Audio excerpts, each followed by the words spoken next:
নমস্কার বন্ধুরা, বাংলা নিউজ অ্যাপে আপনাদের স্বাগত জানাই। আশা করি আপনারা ভালো আছেন, সুস্থ আছেন। আজকের ভিডিও আমরা আলোচনা করব এই যে রাজ্য সরকারকে প্রচুর ভর্ৎসনা করলো কলকাতা হাইকোর্ট। ভর্ৎসনা করার কারণ কি, বা এই তপের মুখে কেন পড়লো রাজ্য সরকার বা পশ্চিমবঙ্গ সরকার কলকাতা হাইকোর্টের, তা আমরা জানবো এই ভিডিওর মাধ্যমে। তার আগে আপনাদের কাছে একটা ছোট্ট রিকোয়েস্ট আছে বন্ধুরা, যদি চ্যানেলটি সাবস্ক্রাইব করে না থাকেন তো প্লিজ চ্যানেলটি সাবস্ক্রাইব করে দেন এবং বন্ধুর সঙ্গে শেয়ার করে দিবেন। ভিডিওটি যদি ভালো লেগে থাকে অবশ্যই ভিডিও লাইক করে বন্ধুর সঙ্গে শেয়ার করে দিবেন। চলুন এই ভিডিওটি আমরা আরও বিস্তারিত জানি, এই রাজ্য সরকার কেন ভর্ৎসনার মুখে পড়লো হাইকোর্টের। তো ব্যাপারটা হয়েছে বন্ধুরা, আপনারা সবাই জানেন কি জনগণনার কাজ পশ্চিমবঙ্গে শুরু হয়ে গেছে। আর গত 1 জুলাই থেকে 15 আগস্ট পর্যন্ত অনলাইন সার্ভে ছিল। যারা যারা অনলাইন করেছেন বা অনলাইন করেননি তাদের জন্য ঘরে ঘরে শিক্ষকরা যাবেন, বা যারা নিযুক্ত হয়েছেন এই কাজের জন্য তারা যাবেন। কিন্তু এখন ব্যাপারটা হয়েছে কি, যে রাজ্য সরকারের যে সরকারি কর্মচারীরা আছেন, মানে শিক্ষকরা, অ্যাকচুয়ালি শিক্ষকদেরকে বলা হচ্ছে কারণ তারা এই কাজে যুক্ত আছেন। এই যে যারা সরকারি বা শিক্ষকদের পক্ষ থেকে এই কেসটা কলকাতা হাইকোর্টে গেছে, হাইকোর্টের অনেক ভর্ৎসনা করেছে এই বিষয়ে রাজ্য সরকারকে। রাজ্য সরকার কাছে রিপোর্ট তলব করেছে। সেই জনগণনার কাজে শিক্ষকদের নিয়োগ নিয়ে ফের অসন্তোষ প্রকাশ করলো হাইকোর্ট। প্রশ্ন, সিদ্ধান্ত কি রাজ্যের মত নিয়ে? জনগণনার কাজে শিক্ষকদের গণহারে নিয়োগ করা নিয়ে এর আগেও প্রশ্ন তুলেছিল কলকাতা হাইকোর্ট। জনগণনার কাজে শিক্ষক নিয়োগ মামলায় মঙ্গলবার আবার শুনানি হলে বিচারপতি কৃষ্ণ রাওয়ের ভর্ৎসনার মুখে পড়েন জনগণনা কর্তৃপক্ষ, মানে যারা যারা জনগণনা করাচ্ছেন, মানে লিড করছেন এই জনগণনার আগে, তাদেরকে ভর্ৎসনা করলো কলকাতা হাইকোর্ট এবং রাজ্য সরকারের কাছে রিপোর্ট তলব করেছে। মানে ব্যাপারটা অ্যাকচুয়ালি শিক্ষকরা পড়াবেন ছাত্রদেরকে না এইসব কাজে নিযুক্ত থাকবেন? যদি বলা হয় তারা যদি 4টার পরে এই কাজে যুক্ত হবেন, কি তাহলে কি তাদের পরিবার নেই? বা তাহলে কি তাদের মানে ছুটির সময় কটা হবে? যদি ছুটির দিনে যদি করা হয় এই জনগণনা, তাহলে কতদিন লাগবে এবং তারা কিভাবে মেন্টালি একটু শান্ত পাবেন, সেটা একটা বড় প্রশ্ন হয়েছে এখন। সেই জন্য এই বিষয়টা হাইকোর্ট পৌঁছে গেছে। জনগণনা শিক্ষকদের নিয়োগ মামলায় ফের অসন্তোষ প্রকাশ করল কলকাতা হাইকোর্ট। আদালতে ভর্ৎসনার মুখে পড়লেন জনগণনা কর্তৃপক্ষ। বিচারপতি কৃষ্ণ রাওয়ের প্রশ্ন, এ বিষয়ে কেন্দ্র কি রাজ্যের সঙ্গে আলোচনা করে সিদ্ধান্ত নিয়েছে? কেন স্কুলের শিক্ষকদের এই কাজে যুক্ত করা হচ্ছে?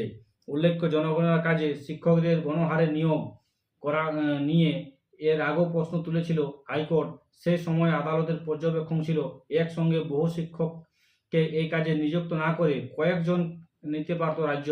সেক্ষেত্রে বাকি শিক্ষকেরা স্কুলে কাজ সামলাতে পারবেন। জনগণনার কাজে শিক্ষক নিয়োগ মামলায় মঙ্গলবার আবার শুনানি হলে বিচারপতি রাওয়ের ভর্ৎসনার মুখে পড়ল রাজ্য জনগণনা কর্তৃপক্ষ। বিচারপতির প্রশ্ন, জনগণের করার সময় নিয়ে কর্তৃপক্ষ কোন সময়টা নির্ধারণ করেছেন? সকাল 9টা বিকেল 4টা পর্যন্ত। জনগণনায় শিক্ষক নিয়োগের বিষয়ে রাজ্যের সঙ্গে আলোচনা করে কেন্দ্র এই সিদ্ধান্ত নিয়েছে কিনা সে উত্তর জানতে চাওয়া হয়েছে। স্কুলের পর এবং ছুটির দিন শিক্ষকরা এই কাজ করলে কিভাবে রাজ্য চলবে, সেই প্রশ্ন তুলেছেন বিচারপতি।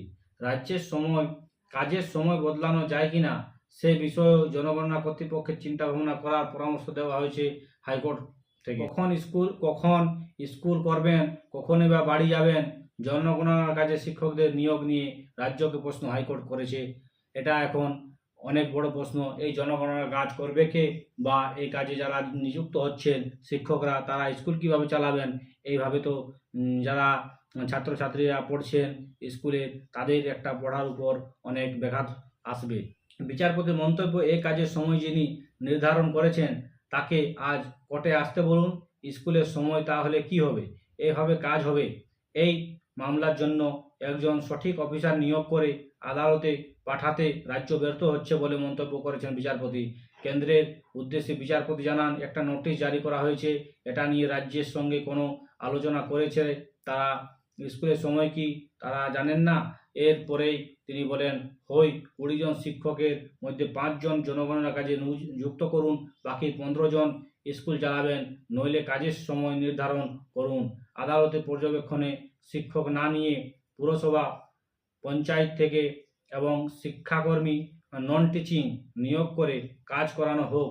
বুধবার এই মামলার ফিস শুনানি হবে। তাহলে বন্ধুরা, বিষয়টা হচ্ছে এই যে শিক্ষকদেরকে কাজে না লাগিয়ে অন্যান্য যে কর্মীরা আছেন, যেমন পঞ্চায়েতে, পুরসভাতে শিক্ষাকর্মী নন টিচিং যারা আছেন, তাদেরকে কাজে লাগাতে বলছে কলকাতা হাইকোর্ট বা হাইকোর্টের বিচারপতিরা। সেটাও অনেকটা ঠিক, কারণ এই যে শিক্ষকরা যদি শিক্ষকদেরকে অ্যাকচুয়ালি শিক্ষার কাজেই লাগানো উচিত। তারা যেন শিক্ষার ক্ষেত্রেই থাকে, তাদেরকে শুধুমাত্র এই যে ছাত্রছাত্রীরা আছেন তাদেরকে পড়াবেন বা পড়ানোর কাজই করা উচিত। এই নানা কাজে তাদেরকে নিযুক্ত করে দেওয়াটা আমার হিসাবে একটুকু খারাপ হচ্ছে, কারণ তাদের একটা যে পড়াবার যে রিদম থাকে বা একটা সিস্টেমেটিক থাকে, সেটাও একটুকু ডিস্টার্ব হয়, ছাত্রছাত্রীরাও ডিস্টার্ব হবেন। সেই জন্য কলকাতা হাইকোর্ট বলছে তাদের যেন ডিস্টার্ব না হয়, বা মাস্টাররা যদি 20টি মাস্টার থাকে তাহলে 5টা কাজে লাগান, বাকি 15টাকে স্কুলে থাকতে দিন। তাতে অনেকটা সুবিধা হবে স্কুলের ক্ষেত্রে বা পড়াশোনার ক্ষেত্রে। কারণ আপনারা দেখেছেন এর আগে এসআইআরে শিক্ষকদের বাধ্যকতা ছিল, ভোটের ডিউটি শিক্ষকদের বাধ্যকতা আছে, মিড ডে মিল চালানো শিক্ষকের দায়িত্ব আছে। শিক্ষকের এইগুলো দায়িত্ব রাখাই উচিত নয়। শিক্ষকরা মিড ডে মিল মিলাবে না, মিড ডে মিলে খাবার দেবে না, মিড ডে মিলের খাবার কোয়ালিটি চেক করবে না, মিড ডে মিলের হিসাব দেখবে না, চাল আসছে কত সেটা দেখবে না, ছেলা পড়াবে। আপনারা বুঝতেই পারছেন মাস্টারদের বা শিক্ষকদের এটা কত বড় সমস্যা হয়ে দাঁড়িয়েছে এখন, এই যে মিড ডে মিলটাও। আর আবার মিড ডে মিলের মধ্যে কিছু কিছু শিক্ষকের এমনও মনোভাব থাকে এখান থেকে কিভাবে অর্থ উপার্জন করা যায় বা কিছু টাকা উপার্জন করা যেতে পারে এই মিড ডে মিল থেকে, সেটাও অনেক শিক্ষকের চিন্তাভাবনা থাকতে পারে।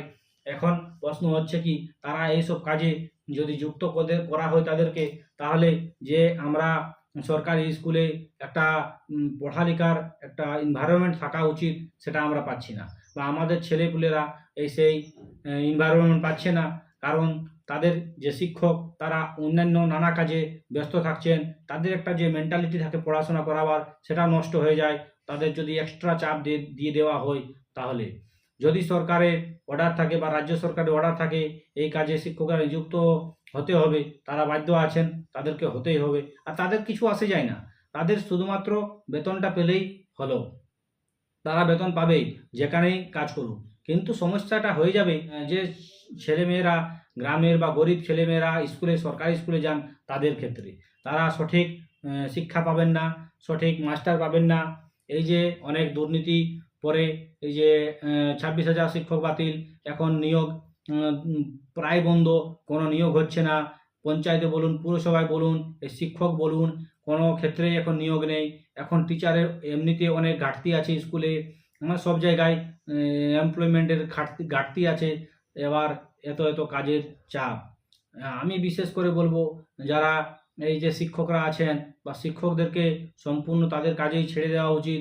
তারা যেন স্কুলে ভালোভাবে পড়াশোনা করায় ছেলেদেরকে, বা একটা ভালো এনভায়রনমেন্ট থাকে সরকারি স্কুলে পড়াশোনার ক্ষেত্রে, বা মোটিভেট থাকেন টিচাররাও এবং ছাত্রছাত্রীরাও। সেটা সরকারকে নজর দেওয়া উচিত। সেটাই সবথেকে ভালো হবে পশ্চিমবঙ্গের যারা গরিব ছাত্রছাত্রীরা আছেন বা যারা সরকারি স্কুলে পড়েন তাদের ক্ষেত্রে। এখন সরকারের প্রায়োরিটি হওয়া উচিত কিভাবে এই যে সরকারি স্কুলগুলোকে ভালোভাবে উন্নত করা যায় এবং শিক্ষামান ওখানে কিভাবে বাড়তে পারে, সেটাই লক্ষ্য হওয়া উচিত না এই যে ওখানে টিচারকে অন্যান্য কাজে ব্যস্ত রাখা উচিত।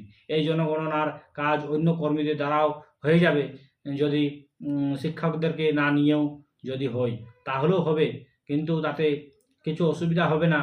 একটা শিক্ষক বা এই স্কুলের পক্ষে সেটা ভালোই হবে, ছাত্রছাত্রীদের পক্ষেই ভালো হবে।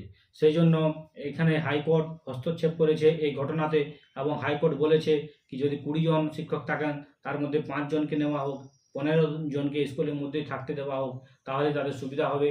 এবং রাজ্য সরকার কীভাবে এটাকে হ্যান্ডেল করছে বা রাজ্য সরকার কী পদক্ষেপ নেবে পরবর্তীকালে বা পরবর্তী শুনানিতে, সেটা আমরা অবশ্যই দেখব বা আমাদের নজর থাকবে। তো ভিডিওটি কীরকম লেগেছে বন্ধুরা অবশ্যই জানাবেন। যদি ভিডিওটি ভালো লেগে থাকে ভিডিওটি লাইক করে চ্যানেলটি সাবস্ক্রাইব করে দিবেন এবং বন্ধুর সঙ্গে শেয়ার করে দিবেন। ভালো থাকবেন, সুস্থ থাকবেন। আবার পরের ভিডিও দেখা হবে। জয় হিন্দ, জয় ভারত, বন্দে মাতরম।